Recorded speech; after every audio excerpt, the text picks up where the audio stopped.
Hey YouTubers, I've got a couple guns here that are pretty popular out there today, and want to go over a couple things, both pros and cons about all of them, and hopefully this video will help you guys understand the weapon or make a decision on what you may want to buy, etc., etc. So let's just dive on in and let's go over them. So up here in the top left we have the Sig P238, the Liberty model.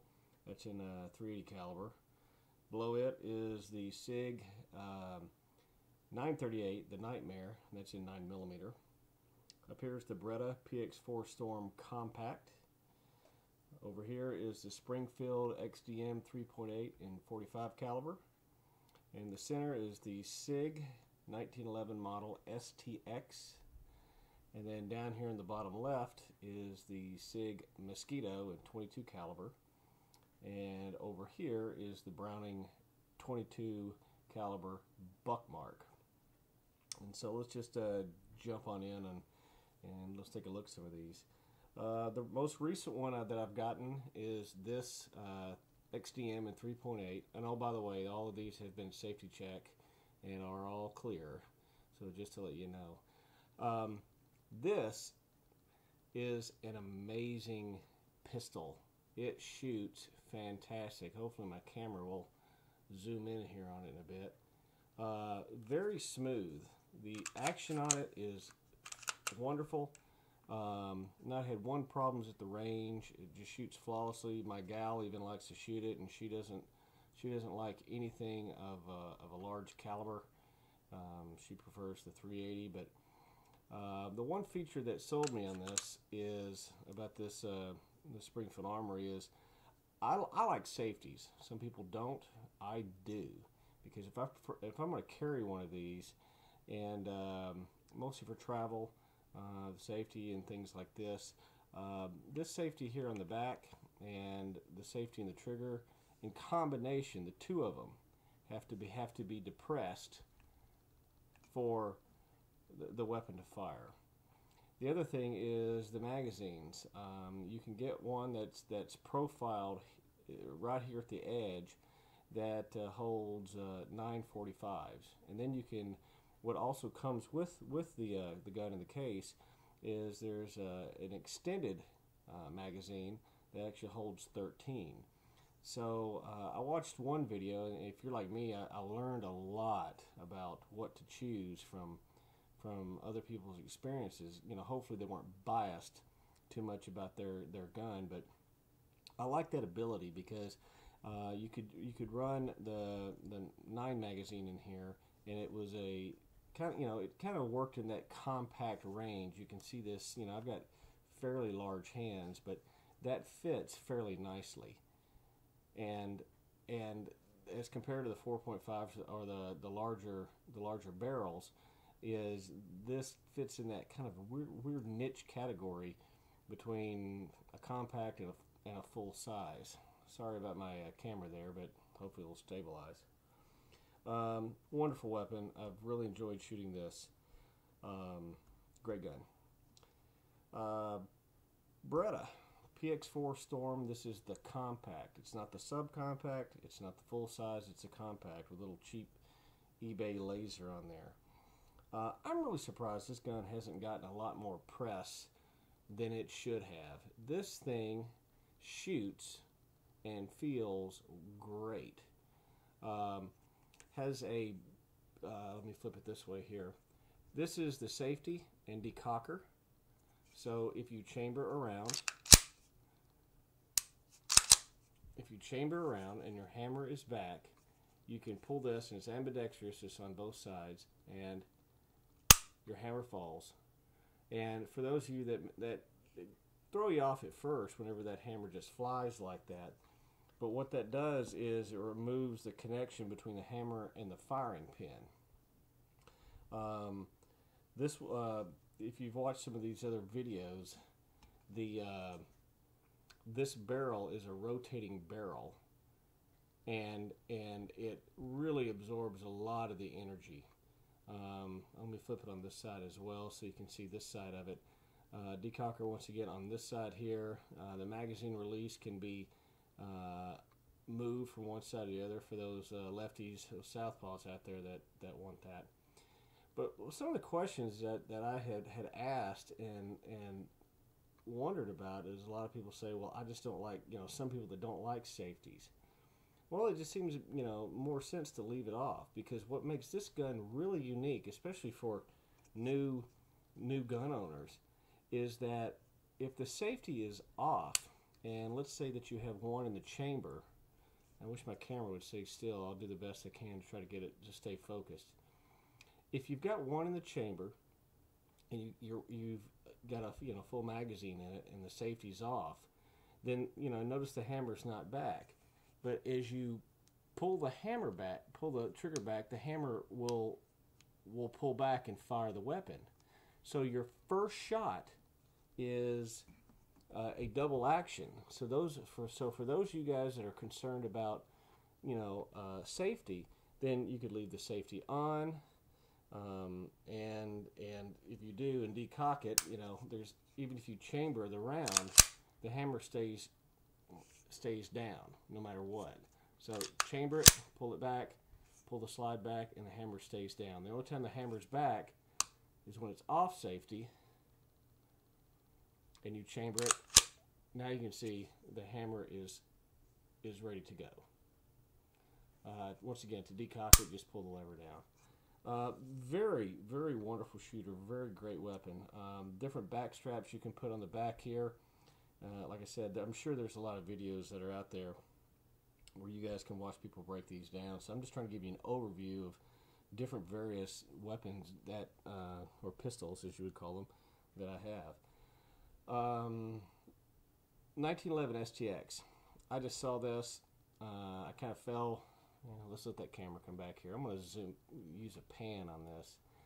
This 1911, I just fell in love with the maple grips. Shoots beautifully. I mean, shoots just awesome. But if I had to have a choice of a 45 caliber to carry, even though they're both large, between this STX and the Springfield Armory, I'd carry the Springfield Armory. For one, the Springfield Armory carries more rounds, even though 8 is probably enough for most of us civilians out there. But I guess it's a preference. Plus, I kind of wanted to save, if that's the right word for it, the STX. I plan on having it for a long time, and one day turn it into a family heirloom or something like that. So. Really great shooter. I put the Hogue grips on there as well. It doesn't make it as what I call pretty, but it's much more comfortable to shoot when you've got the Hogue grips on there, and awesome shooter. I'll move.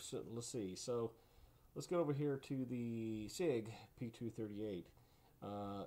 No complaints at all. This thing is just incredible firearm. This is the Liberty model, which I don't prefer, but my gal does. It's 380 caliber. My camera will sit still. It's got the Liberty bell on the top. It's got the night sights there for you to line up on. Safety. It's got one safety on. Let me flip it this way. It's got one safety on mostly for right-handers, and great shooting gun. Racks real easy. Just very manageable recoil. For my gal, I tried the Hogue grips on this one as well. She didn't like them because they had the little finger grooves here in the front, and she just said they just kind of got in the way. But obviously she's got much smaller hands. Thank God. I hate to say she had big hands, but you get the idea. 238 can't go wrong. Very, very awesome gun. Now, when we get over here to the 938, as you can see, they're very similar in size. This is a 9mm, and this is the 380. One of the biggest differences, you've got ambidextrous manual safeties.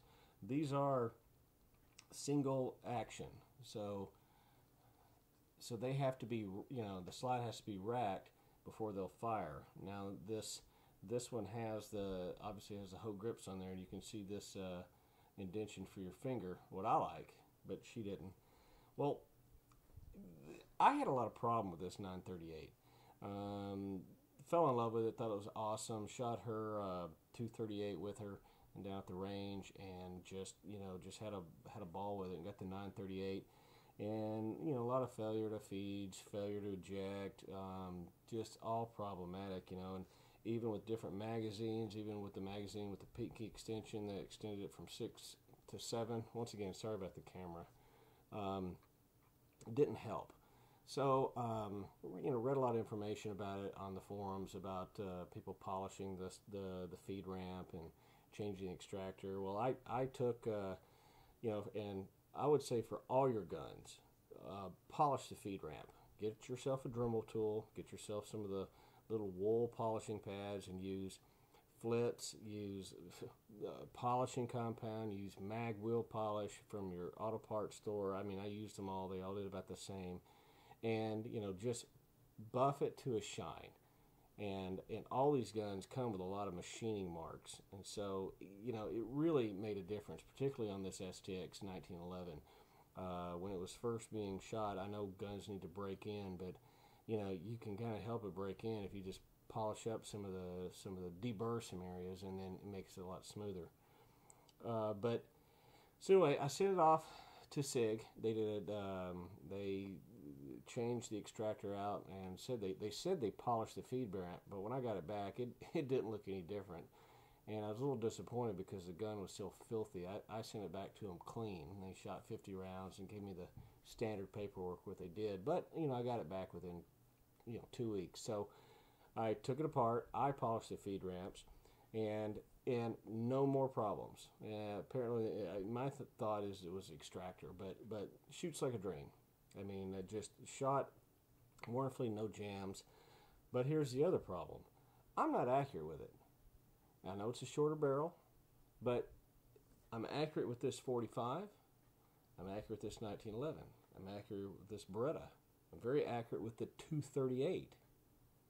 So, and then I put this one up, and I even put a hand rest down, and I just piped right in on the bullseye. And the bullets go everywhere. They go to the left, they go to the right. I mean, the barrel looks good. I don't know what the problem is, and the more I've read, I've seen a lot of other people have those kind of issues. And talking to some of the guys that work at the range said, hey, I shoot the 238 no problem, but the 9, I mean, I worked on everything, my grip and holding it different ways, and I found that if I held it very light and slowly pulled the trigger, that I could improve my accuracy. But these two guns are made for concealed carry, which means if for God reason I ever have to pull a firearm and fire on another human being, which I would if I had to, I'm not going to hold the gun light and take my time and slowly pull the trigger. I'm going to pull it, hopefully be calm enough to take the time to aim. And with this gun, I have no idea where that shell is going to go. I love it. It feels great. Perfect concealed carry, all metal construction. Very reliable in shooting, but I'm just not having a good time with it. So, that's food for thought. If you guys are having a good time with it, that's great. But anyway. So that gets me to these other two down here. This is the Mosquito, the 22 caliber, and the Buckmark 22 caliber. And very excited to go to the range and shoot the big bore, larger bore guns. But man, at 18 to 24 bucks for a box of 50 of range ammo, that can get a little pricey at times, especially when you're having to pay for yourself and maybe your significant other. So I said, all right, it's probably better to get some 22 time in there, and I knew she'd like it a lot, and at $3 a box for some 22s, that's probably a pretty good deal. So let's see what we've got here. So here's the Sig Mosquito, and if you've read any of the forums, everybody has been complaining about this gun, feeding problems and all this stuff, and guess what? They're right. This one, let me give you some things about the gun. It does have a decocker system right here. Flip this lever down, and you pull the slide back to take it off and clean. This gun, I did, before I even shot it, from everything I'd researched, I polished the feed ramp. And if I break this gun down and show you that, hopefully I can get a close-up of it, as I pull it and break it down, is right up in here. That is the area, hopefully I can get a good zoom. That's the area you want to buff with a polishing wheel to no end. It'll look very, a lot of times they're black. This area right here is black because that's part of the bluing on there. But just stay on it and buff it up. That right there, since I never shot it that way prior to the, let me rephrase that.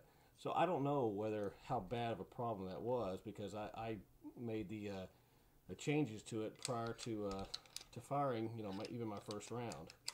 But the one thing I found with this weapon, this 22, was it does not like the cheap box ammo. And you'll hear a lot of people, will say, well, you need to shoot the CCI mags, and he shot those fine without any problem at all. But it also shot the Blazer with no problem at all. But what it did not shoot was I think it was 525 or box of 500, the Winchesters. It's a good something to train on, because you can shoot, and there's your jam. Pull the slide back, shoot, and there's your jam. I never had any jams. It was just a failure to eject. But if you run any somewhat even more decent ammunition, it seems to shoot that with no problem at all. So anyway, I like the Mosquito. The in terms of, if you want to train with a pistol that is very similar to your other guns in feel, this Mosquito is perfect for that. I think they say it's 80% or 90% of size, but it feels like another 9mm or 45. It has that same kind of mass in your hand, and to me that's very valuable on training with this. Very inexpensive on the ammo. Just run decent ammo. I don't think you'll have a problem with it at all. Let's see what else on this one. The sights on it, they're a little chintzy. They're a little wide, meaning that if they're not night sights, they're kind of yellow dottish, and unfortunately my camera's not getting a good shot on that. But let's see if I can pull it in. If you can see right there, it's like the front sight is a little too narrow, and they have with the gun they give taller and shorter sights back here. These are adjustable, by the way, in the back. They do have a screw, I believe it's on this side, where you can adjust windage, but not any elevation. But like I said, for training with something that's very similar to what you would carry, that's its good parts. The worst parts of it is the trigger does feel mushy, very long throw. It is single action, double action on your first shot, unless of course you get the hammer back, and then single action for the remaining. This carries 10 in the magazine. If I didn't say that beforehand, I did mention this. Depending on the magazine, this is either 9 or 13. The one I have, this PX4 Storm, carries 15. When you purchase it, it does come with 2 magazines. This comes with 2 magazines. The SIGs only come with 1, and it's the low profile that carries 6. You can buy the magazines with the pinky extension on there, and that carries 7. So if you have one in the chamber, that's a total of 8. The 1911 carries 8. These carry 10. And this leads me to the Buckmark. This one carries 10. Now, this Buckmark, I put just for fun, to do some more target shooting, put a red dot scope on there. This has a more of more of an odd. You pull this slide back right here, and let me lock it up. I'll pull this up and clip it in, and that's how your chamber looks down in there. A little nice solid feed ramp, and I'll tell you what, this Buckmark shoots phenomenally. I'm going to move it out of the way and talk about it for those that may not know a lot about it, because I know I sure didn't. And let me do a zoom in on this guy. This trigger right here is one of the solid, heavy. It's a heavy feeling trigger, which means I think it's either, you know, either solid brass or maybe stainless, but it feels solid in your hand. It feels like an old rifle, and which is classic of Browning. And when you pull it, it's a very light pull, and this Browning eats anything. Those crappy loads that I couldn't put into the Mosquito, you know, in the Mosquito down here, this thing just ate them up like popcorn. Sorry about the camera. I can see it. It's annoying me too. It just shoots great, shoots straight. You know, I ended up lowering the sights a little bit in the back from factory. When they shot perfectly, I put the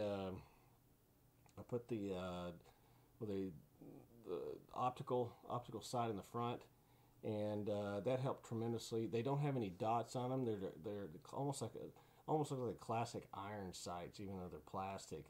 But the one thing about this Buckmark is, go have fun, go to the range. This rib right here, your hand just fits perfectly right there. I mean, it's just comfortable. It feels like a handshake, and this thing is just a phenomenal shooter. It does have a safety on this end right here that clicks up. I'll put it up here so you can get a better see of it. This is safety down. This is your slide latch. Turn it this way. Mag release is pretty, you know, pretty solid. Hard to accidentally bump out. But this, to me, this is the kind of gun. It's not like anything that you'd normally shoot. Maybe an old, you know, like a German Luger or something like that looks similar to it. They did recess the barrel, and so maybe I can come up and get a view of that. And I didn't understand why or what the purpose was at first, but apparently if the gun ever gets dropped like this, it doesn't mar the inside of the barrel. But if you look online, this thing, oh my gosh, you can do anything to it. You can take the barrel off and put a new barrel on there. There's a lot of aftermarket companies that do that. You can put in new barrels that have suppressor threaded ends on the ends and run a suppressor on there. I mean, amazing. This blew me away. I kind of bought it off a whim because, quote unquote, she liked it, but I'm impressed. It really blew me away. So anyway, I don't know if this is helpful to anybody. I mean, I know YouTube sure helped me a lot. Once again, sorry for the camera. It helped me a lot in selecting and choosing a lot of the weapons that I do. One thing, you know, I've got about 2-3 other guns that are here that I'm not showing, but one thing you don't see are Glocks. I think Glocks are wonderful firearms. I mean, I was looking at the small 45 caliber for a while, and it, you know, and I went and, you know, felt it and liked it at all. But for me, I wanted you know, I wanted additional safety, mainly because you know. The likelihood of me having a firearm go off while I'm holding it is probably more likely than me having to draw it and shoot another human being. And that's just my take on it. And I said, you know, I'd rather it be extra safe. I know there's pros and cons to all of that. I've watched a lot of these videos and done a lot of research. But, you know, if somebody asked me, says, well, of all these, which would you carry as your personal carry? Well, I'd love the 938 if it was accurate for me, but I'd probably care for the 238 if it was shorts and t-shirt weather. But for me, I'd probably go get a fanny pack made for a firearm, and I would carry one of these two. I would carry either the XDM 45 or this Beretta, the 9mm compact. They both are shoot wonderful. All of these guns have over 1,000 rounds in them. The 22s probably more. The more I shot this Beretta, the smoother it became. It was like, you know, warm butter on a corn cob. I mean, it just turned into glass. One thing I've noticed about the SIGs, their manufacturing quality to me is just wonderful. I mean, they are very well made, and you know, that feel you get from a very heavy gun that's, you know, all made of steel or aluminum, etc., etc. But they tend to feel stiff. They tend to feel, you know, the slides are a little stiffer to pull back as compared to some of the other guns, and that doesn't bother me. I mean, I'm just saying that you know, it's all about what you feel, and these two are they just blow me away. I know the Springfield Armory is getting a lot of press out there right now. I'm just really surprised that the Beretta Storm is not getting more. I had heard that, and some of the research and talking to some of the guys, that this one was, I think, was up for being some of the policemen's replacement for their aging 92 FSs, and then I think it ended up going over to Glock or the Smith & Wesson M&P. Both fine firearms, don't get me wrong. I mean, I think there's a lot of really good firearms out there. You really can't go wrong on a lot of them that I've seen. Some of the things I look for is the slide. Is it stainless steel? Is it higher quality? I try to look for some of the things that, you know, how long they'll last. I think the con to the Beretta is it's a 1-year warranty, and if you register online, you get an extra 2 years. Where the SIGs and the Springfields are lifetime. Same goes for the Browning. That's the only thing I could see that would be more of a negative to it. But obviously, it comes down to what feels good in your hand. Can you shoot it accurately? And do you enjoy shooting? So anyway, that's my 2 cents. I hope this is beneficial for you folks, and check it out later.